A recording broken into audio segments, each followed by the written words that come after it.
Эрх мэдлийн 48 хууль номын хураангуй. Хууль номер 1. Нарны гэл баг бүү халтгал. Яг үүндээ албан тушаалтай хүмүүс эрх мэдлээ алдахгүй гэсэн айдас хамгийн ихээр байдаг. Тийм учраас даруухан байж өөрийн мэдлэг авяас чадварыг даалталж зөв цагийг хүлээх нь зүйтэй. Эрх мэдэлтэй хүмүүсийг өөртөө итгэлтэй хэд бардан байхдаа сохор байдгийг санаарай. Хууль номер 2. Найз нөхөдтэй хэд бүйдэг. Харин дайснаа ашиглаж сур. Хүний найз нөхөд атаархаж гомдсон үедээ уруу шархан дэндүү амархан. Таны сайн найз таныг хаана шархтуулахаа хамгийн сайн мэддэг. Харин сайн өрсөлд өгч сайн дайсанд ашигтай талууд байдаг. Хэрэв та дайсангүй бол дайсанг хайж олоорой. Хууль номер 3. Өөрийн жинхэнэ зорилгоо нууцгал. Хүмүүс санаатай болон санамсаргүй байдлаар хүний зорилго төлөвлөгөөнд саад учруулах хандлагатай байдаг. Тиймээс хүзрөө нууж зорилго төлөвлөгөө өөрөөр хэлж төөрөгдүүлэх хэрэгтэй. Онцгой шиг байснаар та зорилготой хүрнэ. Хууль номер 4. Үргэлж шаардлагатай хэмжээнээс бага ир. Та хэдий ч нээхээр нь төдий ч нэ үнцэнгүй харагдах болно. Өөрийн ам хэлээ удирдах чаддаг хүнийг хүмүүс хүндэлдэг. Хүчрэх хүмүүс бага ирж сэтгэл төрүүлж чаддаг. Хууль номер 5. Нэр хүнтээс маш их зүйл шалтгаалдаг.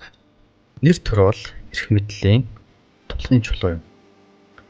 Та гагцхүү нэр хүндийн тусламжтайгаар бусдыг айлгаж ялж чадна. Хэрвээ та нэр хүндээ алдвал бүхий л талаараа довтлуулж сул дорой нэгэн болох болно. Өөрийн нэр төрөө халдшгүй дархан болго. Харин дайсныхаа нэр хүндийг үгүй хий. Хууль номер 6. Өөрийгөө анхаарлын төвд авчир. Олны дунд дуусаж бүү алга бол. Сайн арч эсвэл муугарч хамаагүй бусдын анхааралд орж дурсамж үлдээ. Анхаарлын төвд орж өөрийгөө том болго. Мөнгөлөг харагдвал. Хууль номер 7. Бусдаар ажиллаа хийлгүүл. Гэхдээ ашгийг өөрөө хүрт. Бусдын авяас чадвар, мэдлэг ухааныг өөрийн хэрэгцээнд ашигласаар. Энэ зөвхөн таны цаг зав, эрч хүчийг гамдахаас гадна маш их хүч юм. Бусдаар хийлгэж болох ажлыг хизээч өөрөө бүү хий. Эцэст нь танд тусалсан хүмүүс мартагдаж та өөрөө дурсагдах болно. Хууль номер 8. Хүмүүсийг өөр дөрөө ирдэг болго. Хэрэгтэй бол өгөөж ашигла. Хэрвээ та бусдыг аргагүй байдалд оруулж үйлдэл хийлгэж чадж байвал танд эрх мэдэл байна. Өрсөлдөгчөө өөр дөрөө авчирч төлөвлөгөөг нь тасалдуул. Түүний замгандаа оруулал. Тэгээд довтол. Хууль номер 9. Үг хэллээрээ хизээч бүү ял. Үйлдэл төлөвлөгөөнөөрөө ял. Хэрвэл маргаанаар олдох ялт бол агсан зургийн хамгийн хэврэх зүйл юм. Хил амаараа ялагдсан хүний хорсол илүү удаан үргэлжилнэ. Тиймээс үгээрээ бос үйлдэлээрээ харуул. Тайлбарлахын оронд баталж үзвэл. Хууль номер 10.